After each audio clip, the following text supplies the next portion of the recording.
कह रहे हैं कि आप मजबूर हो गए हैं, कमजोर हो गए हैं, खोखले हो गए हैं। खोखले हो गए हैं। ये लोग केवल खौफ में नहीं है, इनका जो महागठबंधन था वो अंदर से कितना खोखला है, भ्रष्टाचार और वंशवाद के दीमक ने उसे खा लिया है, ये स्पष्ट हो गया है। और ये लोग सदमे में भी हैं। और जब आप इन्होंने अपने कभी पास सोचा भी उसको नहीं आमंत्रित था कर लेके कि अगर आप बीच में ना बोले, बीच में नहीं बोले, Give him बीच 40, में ना 50 बोले। seconds, let him make his point. सत्य जी का भी असत्य मैं लाऊंगा, इतना ज्यादा भाव विभोर ना हो, अपनी बारी में बोले। मैं केवल ये कह रहा था, याद करिए अमित जी, 2019 में भारतीय जनता पार्टी और शिवसेना जो एकजुट थी, उसका प्री पोल अलायंस था, 161 सीटें हमें दी जनता ने। जी, जनता को किसने ठगा था? यही कांग्रेस पार्टी थी। ये लोग संविधान की बात करेंगे। मैं तो इनसे पूछना चाहता हूं, राजस्थान में 6 एमएलए बीएसपी के कांग्रेस का समर्थन करते हैं, उनको कांग्रेस ज्वाइन करा देते हैं। ऐसा कोई सगा नहीं जिसे कांग्रेस ने ठगा नहीं। अब आते हैं यहां जेडीयू के समर्थक बैठे हैं, इनसे तो ये पूछिए, समर्थक नहीं है, नीतीश विचार मंच से जुड़े हुए हैं जी। अच्छा ठीक है, हाँ, बहुत विद्वान व्यक्ति हैं, मैं जानता हूं। मैं केवल उनसे 2 सवाल पूछता हूं। पहला सवाल यह है, एआईएमआईएम के 4 विधायकों को ज्वाइनिंग क्यों कराई भैया? सरकार से पार्टी में ज्वाइन कराया, क्यों कराया? बताइए। वो तो एआईएमआईएम के टिकट पे जीत के आए थे, आपके हिसाब से तो वो सेक्युलर भी है। दूसरी बात देखिए, मेरे पास वो ट्वीट है, मंत्री नहीं बनाया ना आपकी तरह, सीधा सीधा रात में ज्वाइन करा के मंत्री बनाते हैं आप। तो विधायक लेना ठीक है, विधायक।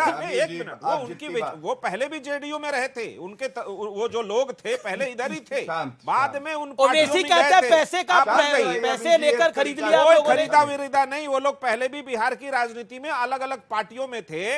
आपने तो आधी रात को पहले एक बार शपथ दिलाया, फिर अभी चोरी करके फिर शपथ दिलाए। आप कहते हैं आप दुनिया की सबसे बड़ी पार्टी, आप कितनी खोखली पार्टी है, जवाब आप दूसरे के घरों में सेंध मार के खुद को मजबूत करते हैं। विपक्ष की एकता से आप खौफ में हैं, भारतीय पूरी जनता पार्टी और प्रधानमंत्री नरेंद्र मोदी विपक्षी एकता से खौफ में। अच्छा ठीक है, let him reply. Okay, Gaurav Bhatia, sharp reply, then Sanjay Nirupam and Brijmohan Srivastava. Okay,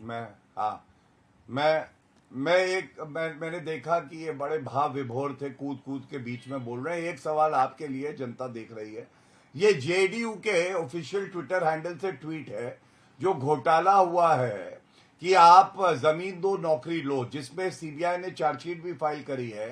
आपने कहा था जांच होनी चाहिए लालू प्रसाद यादव और उनके परिवार के खिलाफ। अब आपका क्या इस पे जो है मत है, बताइए जरा सा। आपके सारे तोतों ने हाल फिलहाल 77 बार जाकर के पूछताछ करी है और एक चार्जशीट भी दाखिल करी है। ये न्यायालय में विचाराधीन मसलों पे टिप्पणी करना टीवी डिबेट में मेरे लिए उचित नहीं होगा। आप भी वकील हैं और मैं भी कानून का छात्र रहा हूँ। आप चारा घोटाला 5 बार न्यायालय में विचाराधीन मसले कागज तो सारे बीजेपी कह रही है परिवार के साथ खड़े हैं जी, लेकिन बीजेपी कह रही है कागज तो तेजस्वी के देख रहे हैं आप खिलाफ अभी नीतीश जी, जी ने देखा दिए थे सारे। नहीं, ये भ्रामक टिप्पणी है। पर नीतीश जी ने तो समर्थन इसीलिए कई उनका वापस बार- किया था कई कि बार- आप भ्रष्टाचार में कई लिप्त बार हैं, तो इसलिए माफी CBI चाहते 9 हैं। साल से ज्यादा अपना बीत गया, stand तो कई बता बार दो। सीबीआई पूछताछ करती रही, कुछ नहीं खंगाल पाई। अब क्या चार्जशीट में तो है? क्या नीतीश जी से जब तब तक गलती हुई थी 2017 में? जब तक चार्जशीट पढ़ ये fact नहीं बताओ। लिया जाए तब तक उस पर क्या टिप्पणी करनी है? 2017 में सारे नीतीश कुमार से गलती हुई थी। भ्रष्टाचारी हैं। और किसी सत्यप्रकाश जी, भ्रष्टाचारी को नीतीश बख्शा कुमार नहीं से जाएगा 2017 अभी में जी। गलती हुई थी, इनकी जेल जब की उन्होंने सलाखों के भ्रष्टाचार के पीछे मामले जगह में, है, इसी वहीं मामले भेजा में जाएगा। उन्होंने समर्थन वापस दिया था लालू यादव की पार्टी का, तब गलती नीतीश हुई थी कुमार उनसे। ने अपने विषम परिस्थिति की राजनीतिक चुनौतियों को हमेशा स्वीकार किया मेरा है सवाल और बहुत सही डायरेक्ट है, निर्णय सर। लिया है। सर, आप मेरा- उस समय की जो राजनीतिक परिस्थिति बोल थी, रहे उस हैं? समय का बस जवाब गया, दिया जा बस चुका है। अब उसको अगर अभी बस दोहराएंगे नहीं, तो तो अभी point तो वही है इतना ना। स्पष्ट है अब कि उसी भारतीय मामले में चार्जशीट हो रही है। भारतीय जनता एक सेकंड, गौरव भाटिया शांत, बोले गौरव भाटिया क्या? शांत, एक second. Satyaprakash ji, with all due respect to you, मैं आपका बहुत सम्मान करता हूं, मेरा सवाल बहुत सीधा है।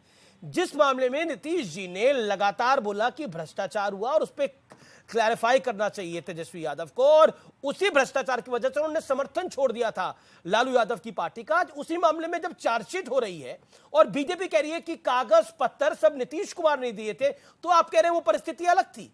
परिस्थिति बिल्कुल अलग थी। तब आप तेजस्वी के भ्रष्टाचार के खिलाफ थे, क्या अब तेजस्वी के भ्रष्टाचार के साथ हैं? ये सवाल खड़ा होगा। किसी के भ्रष्टाचार, बिहार की जनता पूछेगी। हम कभी किसी भी भ्रष्टाचार के साथ नीतीश तो अब कुमार बोलिए, चार्जशीट पे क्या बोलेंगे? कभी नहीं रहे हैं। 9 अब साल चार्जशीट में वो मेन इतना- एक्यूज बने हैं वो।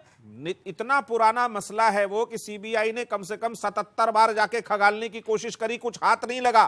चार्जशीट को पढ़ने दीजिए, न्यायालय में विचाराधीन मसला है। संजय निरुपम, संजय निरुपम, मामले सिर्फ नीतीश कुमार ऐसा है जी, एक सेकंड संजय निरुपम, मामला सिर्फ भ्रष्टाचार का है। अगर भ्रष्टाचार का है तो तेजस्वी पर तो नीतीश बाबू आरोप लगाते थे।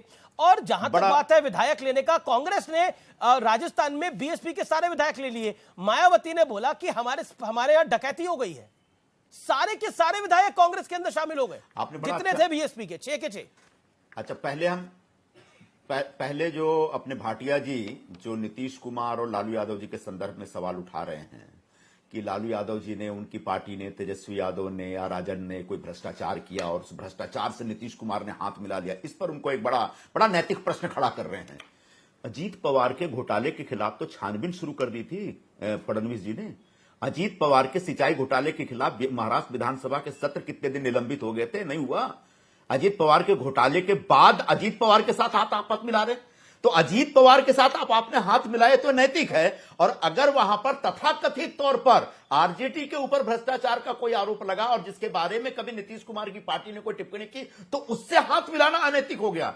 ये जो दोहरा मापदंड है भारतीय जनता पार्टी का ना, इस दोहरा मापदंड पर हमको ऐतराज है और कम से कम इस तरह की बातें करना बीजेपी के प्रवक्ता बंद कर दें। एक दूसरी बात बीएसपी के 6 या 5 या 4 जो भी एमएलए थे राजस्थान में, वो अगर पूरी पार्टी के साथ कांग्रेस से जुड़ना चाहते हैं और सारे के सारे विधायक कांग्रेस में चले जाते हैं, तो उसमें कांग्रेस पार्टी को क्या ऐतराज हो सकता है? सही बात। लेकिन कोई अनैतिक तरीके से पार्टी में स्प्लिट तो नहीं किया गया, एमएलए को खरीदा तो नहीं गया। यहां शिवसेना को तोड़ने के लिए 50-50 करोड़ रुपए, यहां पर शिवसेना को महाराष्ट्र में तोड़ने के लिए 50-50 करोड़ रुपए एक एमएलए को दिया गया।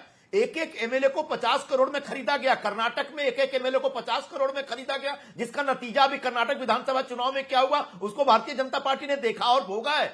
तो कम से कम भारतीय जनता पार्टी जो खुद एक शीशे के घर में रह रही है, वो इस प्रकार की बातें करना बंद करे। भारतीय जनता पार्टी ने एमएलए खरीद फरोख्त के सारे कीर्तिमान तोड़ दिए, नए कीर्तिमान बनाए हैं। तो ऐसे में बीएसपी के 6 एमएलए अगर कांग्रेस से जुड़ गए तो ये कोई बहुत बड़ा पाप नहीं हुआ। ठीक है। अब आप क्या उत्तर दोगे? आपके पास उत्तर देने के लिए क्या है? बस पुच्छन के अलावा आप क्या उत्तर देते हैं साहब? Okay, Gaurav Bhatia, reply then Brijmohan Srivastava. Gaurav Bhatia, Sanjay Nirupam को जवाब। देखिए अमीर जी, याद करिए महावसूली अघाड़ी जो कि चुनाव होने से पहले भाजपा और शिवसेना को गाली दे रही थी, बाद में एक साथ आए। और हश्र ये हुआ है कि आज नाना पटोले कह रहे हैं कि लीडर ऑफ ऑपोजिशन तो कांग्रेस पार्टी का होना चाहिए। ये क्या दर्शाता है? कांग्रेस की अपनी टांगों में तो दम है नहीं, बेचारी बैसाखियों से चल रही थी। एक तरफ थी शिवसेना की बैसाखी, अब केवल उद्धव ठाकरे रह गए। दूसरी तरफ थी एनसीपी की बैसाखी, अब शरद पवार जी के साथ कोई है नहीं। तो मैं केवल इतना कहूंगा, पहले अपनी टांगों को मजबूत करिए। 50 करोड़ में विधायक खरीदे कर्नाटका में यह आरोप लगाया। चुनौती देता हूं न्यूज 18 पर, कोई जजमेंट दिखाए, प्रमाण दिखाए, कंप्लेंट और एफआईआर दिखा दे। ऐसे मैं भी कहूं सोनिया गांधी, राहुल गांधी ने 5000 करोड़ रुपए चीन से लिए हैं। रिश्वत तो ली है, 2 करोड़ तो सामने आ चुकी है। मैं 5000 करोड़ का आरोप लगा देता हूं, क्योंकि अमीर जी कोई तथ्य, प्रमाण, साक्ष्य, विटनेस की आवश्यकता ही नहीं है। ऐसा है, कुछ भी आरोप लगाइए। भाटिया जी को महाराष्ट्र का राजनीतिक इतिहास नहीं मालूम है। 1991 में जब शिवसेना में बड़ी फूट हुई और शिवसेना छोटी पार्टी हो गई, इधर छोटी पार्टी हुई और उधर गोपीनाथ मुंडे पहुंच गए लीडर ऑपोजिशन बनने के लिए। ये महाराष्ट्र का इतिहास रहा है। आप शिवसेना के सहयोगी थे। शिवसेना को जैसे उस समय शरद पवार ने तोड़ा और छगन भुजबल के साथ लोग गए, तो निश्चित तौर पर नाना पटोले जी ने आज क्या बोला है ये बताइए। तो leader of opposition Congress party का होना चाहिए। आज का बयान बता रहा हूँ। नाना पटोले, उनको जानते हैं, लीगल बात बता रहा हूँ। नाना पटोले आज जानकार, माय डियर सुनो तो जरा। अरे हाँ, सुनिए ना, सुनिए जरा शांति से। मैं सुन रहा हूँ, आप भी सुनिए ना। क्या है? मैंने आपसे सवाल पूछा, महागठबंधन के सारे साथी जवाब, कांग्रेस को मिलना चाहिए लीडर